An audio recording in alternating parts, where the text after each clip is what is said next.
Anil, do you say that I am accepting of you, Jenny, as my daughter-in-law, and I'm happy that you are a part of our family? Do you say that? This is my family. It hurts me. I don't have the blessing. That is the reason I keep on trying.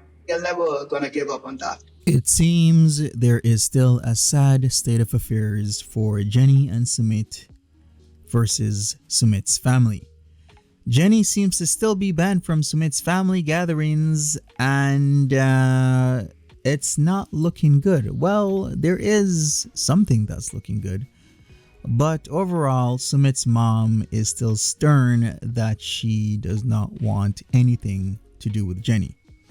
As we have seen during 90 Day Fiancé Happily Ever After Season 7 Tell All, Jenny Slatten has major decisions to make. She and Sumit Singh are happily married, of course, but many of the obstacles that existed before they were married have not gone away, i.e. Sumit's family, especially, the mom and dad. But it seems there's good news. It seems Sumit's dad is, coming around. Sumit and Jenny have blessings from me. Oh, wow. That's awesome. What has changed for you? The rejection and pressure from Sumit's toxic relatives is enough that Jenny is contemplating a move to the US, moving back home. But what's going to happen to Sumit if she does that? At the Tell All, Jenny updates everyone on where things stand, and Sumit's family is there to weigh in. Of course, for 3 seasons, Jenny and Sumit were staples of 90 Day Fiancé the other way. Now they are married and have made the leap to 90 Day Fiancé Happily Ever After as they debate a possible move to the US of A. Rejection from Sumit's family remains a driving force in doing so. And that is only an issue because Sumit is so desperately hung up on familial approval. Because with most people, they'd be, okay, sure, you don't want to accept my relationship. I'ma just do me, right? Usually that's the great old USA way of doing things. But it seems that Sumit is all about the family, right? They have already married each other. What can we do? This is their happiness. We have to accept. We are happy with the happiness of our son. So we get to see at the Tell-All Part 3, Jenny, who is actually on the Tell-All stage at the time, and Sumit participating remotely, speaks to Sumit's family. Anil, Shri, and Amit are his father, sister-in-law, and brother, respectively. They participate remotely, where Sumit affirms that he is never gonna give up on winning his family's acceptance. He receives good news, sort of, as I've said, where, and I quote, Sumit and Jenny have blessings from me, Anil claims during the Tell-All Part 3. And I quote once again, they have already married each other, says Anil furthermore. As if helpless, he then asks, and I quote, what can I do? What can we do? This is their happiness. We have to accept. Jenny and Sumit both have blessings from me. Thank you. Oh, that's so sweet. We don't want to ruin their marriage. And obviously, on that aspect, we have accepted Jenny. Anil adds, we are happy with the happiness of our son. Jenny and Sumit both have blessings from me. He further goes on to say, we don't want to ruin their marriage. And obviously, on that aspect, we have accepted Jenny. Shri chimes in. Obviously, on that aspect is doing some heavy lifting in that statement because, liking someone is a whole lot different than accepting someone, if you know what I mean. Because one person that's not liking this is Sana, which is Sumit's mom. Will you now start inviting Jenny to family events? Not yet, because as that's all been done by mother. And if she is not accepting, I cannot change her mindset. She will not accept the relationship. So this is when Shri went on to note that Sumit's mother, Sana, is still not accepting of Jenny, of course. Anil, his father, lamented that they cannot change her mindset. He went on to warn that, and I quote once again, she will not accept the relationship. Not now, and he believes not ever Why? Because Jenny's an older white woman dating a younger, person of color, Indian man. Kids are very important, right? And I'm sure Sumit's mother wants him to have kids, even though Sumit has said he doesn't want kids. But then again, Sumit also said recently he is looking into having kids. I'm kind of confused there. Like, what the hell is going on? So you're not invited to family events right now. Are you okay with that? I'm really okay with that because she doesn't feel comfortable with me, and it makes me feel uncomfortable too. So I'd rather just stay home where I'm safe. So, Sumit, will you go to family gatherings without Jenny? Yeah, actually, I will. If Jenny don't have a problem with that, then I'm fine with that. With that in mind, the family explained after, of course, Sana's decision to not accept Jenny. They explained that Jenny remains unwelcome at gatherings of the family. Of course, makes sense. Simply put, fairly or unfairly, as it is unfair, Sumit's mom does not wish to see her, so that's a deal breaker. So because Sumit's mom doesn't want to see her, she can't go to family gathering, which is putting a damper on the relationship, because if she isn't going, that means Sumit isn't going as well. I guess I'm just confused because Jenny's not causing any issues with my family. They can be destructive, and there's a reason why certain people aren't invited. She acts normally. It's not like she's causing fights or anything. So I don't feel like she should be singled out of family events. They are not willing to face Jenny and Sumit together, so they don't want to face that situation. To the surprise of many fans, Jenny is extremely chill about this new status quo, I guess. She is quoted as saying, I'm really okay with that because she doesn't feel comfortable with me and it makes me feel uncomfortable too.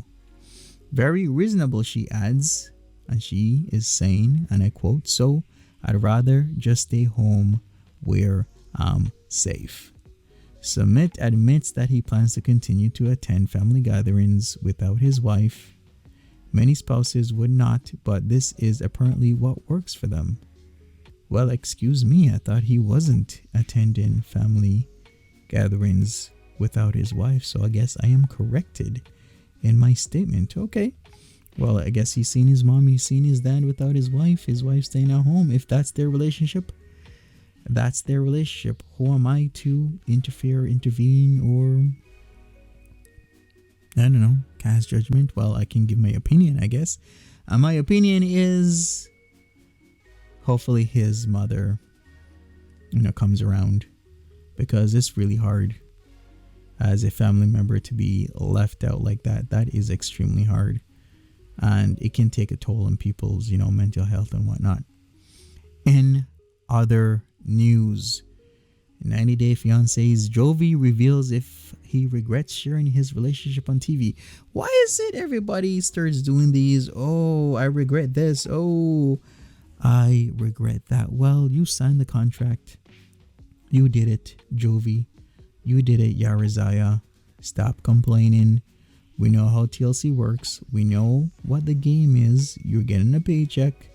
If you want to reflect on your decision to share details of your relationship journey with your wife and say, oh, this and that, it was too personal. Well, you signed the paperwork. You got the money.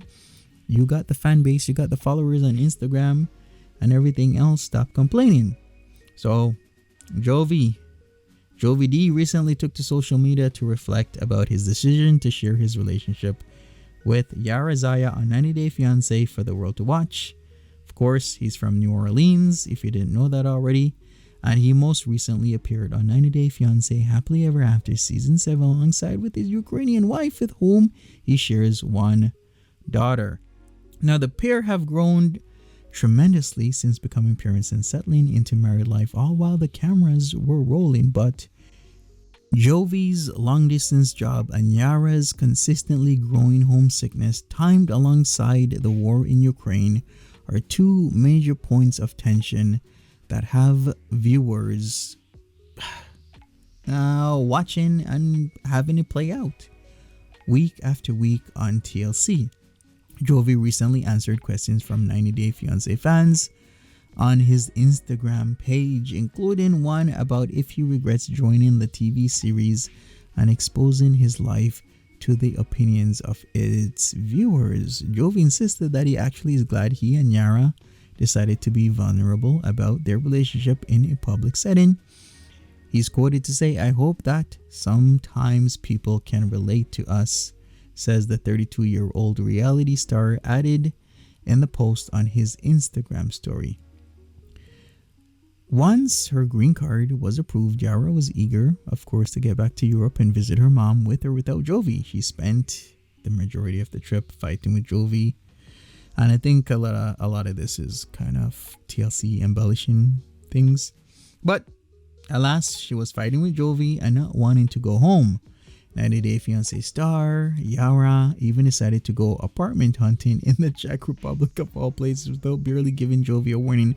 What kind of setup is this? How can you do this to your partner? Just be apartment hunting like that, wanting to put down 150K.